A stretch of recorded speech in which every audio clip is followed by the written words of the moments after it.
warahmatullahi wabarakatuh.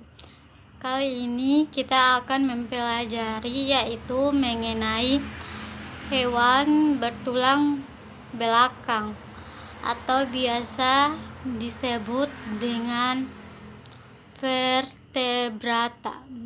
Mengelompokkan hewan tidak bertulang belakang itu dibagi atas 5. Yang pertama ada aves, yang kedua ada mamalia, yang ketiga ada spesies, keempat ada reptil, dan terakhir ada amfibi. Langsung saja kita lihat aves atau biasa kita kenal dengan namanya burung. Yang pertama itu aves mempunyai sayap untuk terbang. Kemudian yang kedua bernapas menggunakan paru-paru. Kemudian yang ketiga dia juga mempunyai pundi-pundi udara yang berfungsi untuk menyimpan udara pada waktu terbang. Kemudian dia berdarah panas, yang artinya itu yaitu memiliki kemampuan agar suhunya itu selalu sama meskipun suhu di luar tubuhnya itu berbeda-beda atau berubah-ubah. Selanjutnya yaitu mempunyai suhu tubuh yang tetap. Dia berkembang biak dengan cara bertelur. Kemudian dia juga mempunyai pembuahan terjadi di dalam induk betinanya atau yang disebut dengan internal.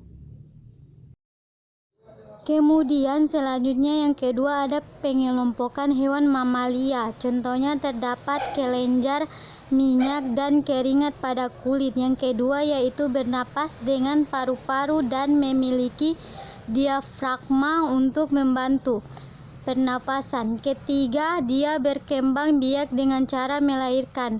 Di sini ada sapi. Keempat, pembuahan terjadi di dalam tubuh induk atau biasa disebut dengan fertilasi internal. Kelima, dia berdarah panas. Kemudian selanjutnya itu yang ketiga ada pengelompokan Pisces.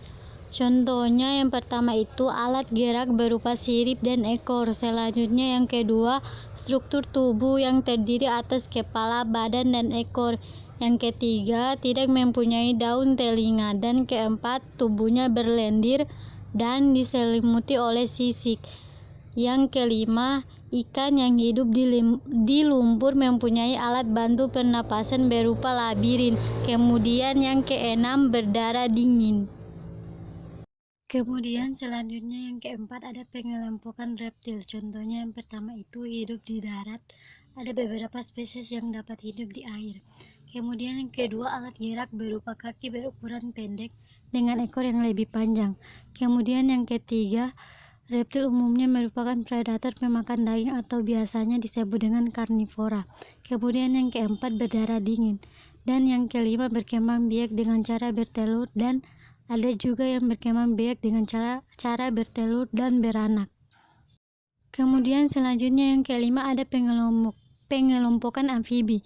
Yang pertama hidup di air pada fase larva dan di darat atau tempat-tempat yang lembab atau fase dewasa. Yang kedua penutup tubuh berupa kulit yang licin dan tidak bersisik. Yang ketiga alat pernapasan berupa insang, paru-paru, dan kulit. Yang keempat berkembang biak dengan menghasilkan telur yang tidak bercangkang.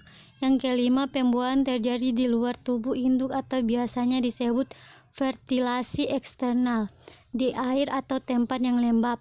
Yang keenam beberapa spesies amfibi mengalami perubahan bentuk tubuh selama proses pertumbuhan atau disebut dengan metamorfosis. Yang ketujuh berdarah dingin.